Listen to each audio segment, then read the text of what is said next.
করি তোমাদের সবার লক্ষ্মী পুজোটা ভীষণ ভালো কেটেছে।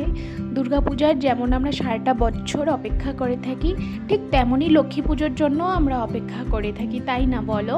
আর ছোট বড় করে তো সবার বাড়িতেই লক্ষ্মী পুজোটা করা হয়। এই যে ছোট ছোট নিয়মগুলো আছে না লক্ষ্মী পুজোর, যেমন নাড়ু বানানো, আলপনা দেওয়া, আমার ভীষণ ভালো লাগে এগুলো করতে।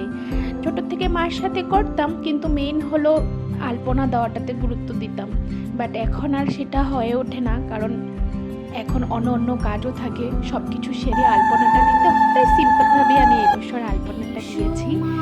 তারপর তো লাস্ট এই যে ব্রতের কথা, ব্রতে পাঁচালি পড়া সন্ধ্যার সময়, এটা ভীষণ ভালো লাগে আমার ব্রত কথাটা পড়তে। তো ব্রতের পাঁচালি টাচালি পরে বাড়িতে পুরো ধূপ ধুনো দিয়ে মাকে পুজো করলাম।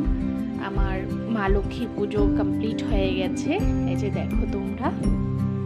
তো তারপর সবার জন্য প্রসাদ টসাদ রেডি করলাম।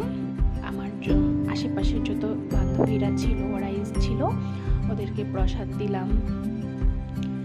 তোমাদের যদি আমার ভিডিওটা ভালো লাগে অবশ্যই আমাকে কমেন্ট করে জানাবে, আর লাইক আর সাবস্ক্রাইব করতে ভুলবে না কিন্তু। Thank you.